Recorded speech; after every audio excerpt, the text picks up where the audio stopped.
اعوذ باللہ من الشیطان الرجیم بسم اللہ الرحمن الرحیم قل امر ربی بالقسط، کہہ دیجئے اے نبی کہ میرے رب نے تو حکم دیا ہے انصاف کا، عدل کا، توازن کا۔ وَأَقِيمُوا وُجُوهَكُمْ عِنْدَ كُلِّ مَسْجِدٍ، اور اپنے رخ سیدھے کر لیا کرو ہر نماز کے وقت۔ مسجد جو ہے یہ اس میں ظرف ہے، اور ظرف زمان بھی، ظرف مکان بھی۔ مسجد سجدے کی جگہ بھی مسجد ہے، اور سجدے کا وقت جو ہے ظرف زمان وہ بھی مسجد ہے۔ وَادْعُوهُ مُخْلِصِينَ لَهُ الدِّينَ، اور اس کو پکارا کرو، اس سے دعا کیا کرو، لیکن اس کے لیے اپنی اطاعت کو خالص کرتے ہوئے، یعنی اللہ تعالیٰ سے دعا کرنے کی ایک شرط ہے، اس کی اطاعت کو اپنے اوپر لازم کرو۔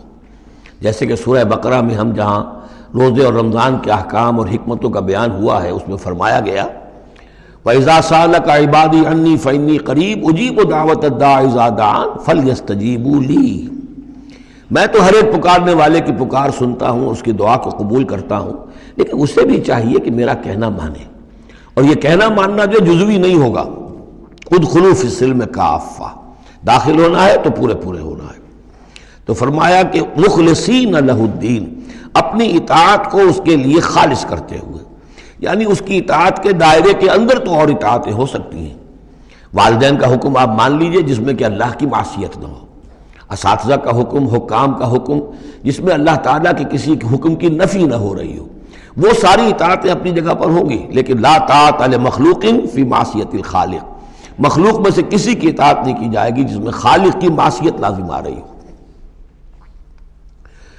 وَادْعُوهُ مُخْلِصِينَ لَهُ الدِّينَ كَمَا بَدَأَكُمْ تَعُودُونَ، جیسے اس نے تمہیں پہلے پیدا کیا تھا اسی طرح تمہارا اعادہ ہو جائے گا، تم دوبارہ بھی پیدا ہو جاؤ گے۔ فَرِيقًا هَدَىٰ، ایک گروہ وہ ہے کہ جس کو اللہ نے ہدایت دے دی ہے، وَفَرِيقًا حَقَّ عَلَيْهِمُ الضَّلَالَةُ، اور ایک گروہ وہ ہے کہ جس کے اوپر گمراہی مسلط ہو چکی ہے، جس کے حق میں گمراہی ثابت ہو چکی ہے، یعنی ان کی روش کی وجہ سے، ان کی ضد، ان کی ہٹ دھرمی، ان کے تعصب، ان کے حسد، ان کے تکبر کی وجہ سے اب وہ مستحق ہو چکے ہیں۔ حق علیہم الضلالہ انہم اتخذوا الشیاطین اولیاء، اور یہ اس لیے کہ انہوں نے شیطانوں کو اپنا رفیق اور ساتھی بنایا، من دون اللہ، اللہ کو چھوڑ کر، ویحسبون انہم مہتدون، اور سمجھتے یہ ہیں کہ ہم بہت ہدایت پر ہیں، سیدھے راہ پر ہیں۔ یا بنی آدم خذوا زینتکم عند کل مسجد، دوبارہ پھر اے آدم کی اولاد اپنی زینت لے لیا کرو۔ خذوا زینتکم، یعنی لباس جو ہے جس کو کہا گیا ریشہ تمہارے لیے آرائش ہے، یہ تمہاری لیے زینت ہے، اللہ نے اتارا ہے اپنی آرائش کا سامان، اور یہ کہ نماز کے لیے جب انسان آئے تو اچھا لباس پہن کر آئے۔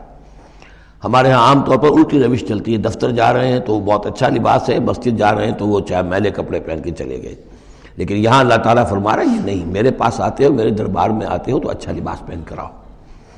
یا بنی آدم خذوا زینتکم عند کل مسجد وکلوا واشربوا ولا تسرفوا، اور کھاؤ پیو اور اسراف نہ کرو۔ جو کچھ چیزیں ہم نے بنائی ہیں وہ بہرحال اس لیے بنائی ہیں کہ بنی آدم جو ہے ان کی خوراک کے کام آئیں، جو اچھی چیزیں ہیں۔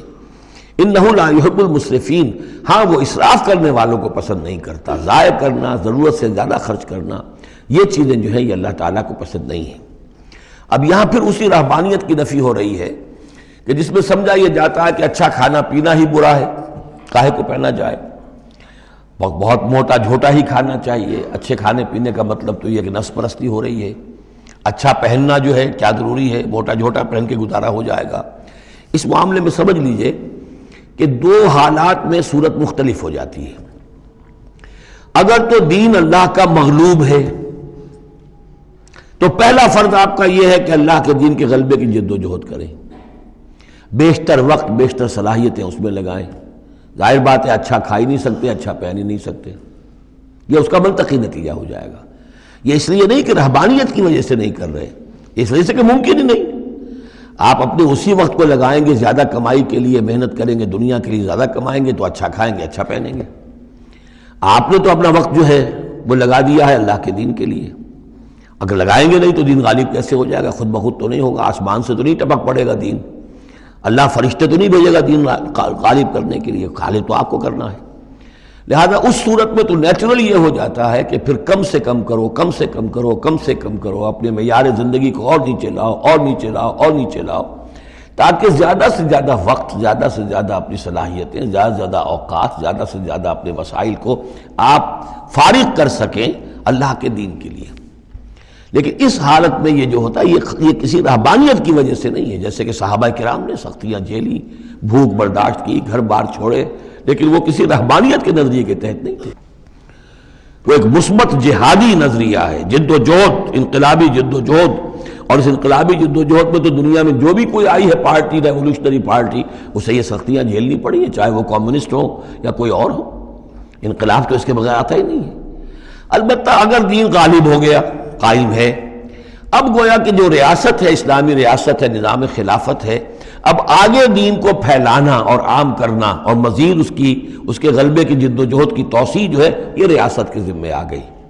ریاست جو بھی اپنے شہریوں کے اوپر اس کے لیے بوجھ ڈالتی ہے، جو ٹیکس ڈالتی ہے، یا جو بھی والنٹیئرز مانگتی ہے، یہ لڑائی جو ہے ڈرافٹنگ کرتی ہے، وہ ٹھیک ہے، اس کے مطابق اگر اسے چاہیے 10,000 آدمی نکل آئے، باقی کی طرف سے یہ فرض کفایہ ادا ہو گیا۔ ریاست کے قائم ہونے کی شکل میں صورتحال بدل جاتی ہے۔ اب آپ اپنے گھر میں رہے، جو وقت آپ کے پاس ہے آپ اچھا کمائیں، اچھا کھائیں، اچھا پہنیں، کوئی حرج نہیں۔ آپ اپنے بچوں کو بھی اچھا کھلائیں، حلال سے کمائیں، اچھا کھلائیں۔ کوئی اسی طریقے سے کوئی آپ کو علمی کوئی آپ کا پرسوٹس ہیں، ایکیڈیمک پرسوٹس ہیں، ان میں لگے، یا یہ کہ اگر آپ نوافل میں لگنا چاہتے ہیں نفل پڑھیں اور اس کے ترقی جو ہے، اپنی روحانی ترقی جو ہے وہ تقرب بالنوافل کے ذریعے سے کرتے چلے جائیں۔ تو یہ تینوں راستے جو ہیں انسان کے لیے کھلے ہوں گے۔ کب؟ جبکہ دین غالب ہو۔ اس بنیادی بات کو بھی لوگوں نے سمجھا ہے، اس لیے وہ رہتے ہیں کنفیوژن میں۔ صاحب اولاد کا بھی حق ہے، صاحب بیویوں کا بھی حق ہے، اس کا بھی حق تو سب کا ہے، لیکن یہ کہ وہ جو صحابہ کرام کو یاد نہیں تھا کہ ان کے بھی حقوق ہیں، یا ان کا دین اور تھا، ہمارا دین اور ہے؟ کیا حضور کو پتہ نہیں تھا کہ میری ازواج مطہرات کے بھی دین ہے، ان کا بھی کیا بھی حق ہے؟ انہوں نے ذرا اپنے نفقے کے اندر اضافے کا مطالبہ کیا تو گویا کہ ایلا کا معاملہ کر لیا، گویا کہ طلاق کی دھمکی دے دی۔ یہ کیوں ہوا؟ کیا ان کے جو خاندان والے تھے ان کا حق نہیں تھا؟ ان کو وہ چھوڑ کر آ گئے مکے میں اور بھیڑیوں کے حوالے کر کے آ گئے، گویا کہ قریش کے سرداروں کے حوالے ان کے رحم و کرم پر چھوڑ کر آ گئے نا مدینے، جن کو ہجرت کا حکم ملا ہے۔ یہ ساری چیز دین میں یہ ہے، دو شکلیں مختلف۔ ایک ہے دین مغلوب ہے تو پہلا فرض ہے یہ کہ دین کو غالب کرنے کی جد و جہد کرو، ایک جماعتی زندگی کے اندر منسلک ہو کر تن من دھن، ان صلاتی و نسکی و مایایا و مماتی للہ رب العالمین، کم سے کم نکالو اپنے لیے، کم سے کم۔ اب ظاہر بات ہے اس میں تو پھر کم سے کم پر ہی گزارا کرنا ہوگا، صرف سبسسٹنس لیول جس کو کہا جائے، اپنے آپ کو برقرار رکھنے کے لیے، تاکہ جسم اور جان کا رشتہ تعلق جو ہے برقرار رہے، کام کر سکے آدمی۔ ہاں جب دین غالب ہو جائے اب مسئلہ بالکل مختلف ہو گیا ہے، اب ریاست ہے اور ریاست نے اپنی فوجیں بھی رکھی ہوئی ہیں، جو بھی ذرائع ہیں۔ ہاں جب بھی ضرورت ہوگی وہ شہریوں کو بلائے گی، اس وقت حاضر ہونا فرض ہو جائے گا، لیکن ورنہ عام حالات میں ریاست اس فرائض کو ادا کر رہی ہے۔ مزید توسیع دعوت دین کی اور غلبہ دین کی وہ ریاست کے ذمہ ہے، اسلامی ریاست ہے، نظام خلافت ہے۔ اب آپ جو ہے انڈیویجولز کی حیثیت سے اپنے کاروبار میں لگ جائیں، یا کوئی شخص اپنی روحانی ترقی میں لگ جائے، کوئی شخص یہ کہ دولت زیادہ سے زیادہ کمائے اور وہ اس کو ثواب کے کاموں میں صرف کرے، کوئی شخص جو ہے کسی سائنس میں، کسی اور شعبے میں اسے علمی دلچسپی ہو جائے، تحقیق کے کاموں میں، سارے راستے کھلے ہوں گے۔ اس صورت میں اچھا کھانا، اچھا پہننا کوئی حرام شے نہیں، تو جبکہ رہبانیت اس حالت میں بھی اس کے لیے کوئی گنجائش نہیں چھوڑتی، تو یہاں اس کی نفی کی جا رہی ہے اس رہبانیت کے نظریے کی۔ قل من حرم زینت اللہ التی اخرج لعبادہ، کہیے ان سے پوچھئے کس نے حرام کی ہے وہ زینت جو اللہ نے نکالی ہے اپنے بندوں کے لیے، والطیبات من الرزق، اور کس نے حرام کیے ہیں پاکیزہ کھانے کی چیزیں۔ قل ہی للذین آمنوا فی الحیات الدنیا، کہہ دیجئے یہ تمام چیزیں دنیا کی زندگی میں بھی اللہ تعالیٰ نے تو اہل ایمان ہی کے لیے بنائی ہیں، خالصتاً یوم القیامہ۔ ہاں دنیا میں وہ کفار کو بھی دے رہا ہے، تم بھی کھا پی لو، برت لو یہاں پہ جو کچھ کرنا ہے، اس لیے کہ آخرت میں تمہارا کوئی حصہ نہیں ہے، البتہ آخرت میں جا کر یہ تمام اچھی چیزیں خالصتاً یوم القیامہ، قیامت کے دن تو یہ خالصتاً جو ہے اللہ کے اہل ایمان بندوں کے لیے ہو جائیں گی، پھر کافر کو کوئی شے نہیں ملے گی۔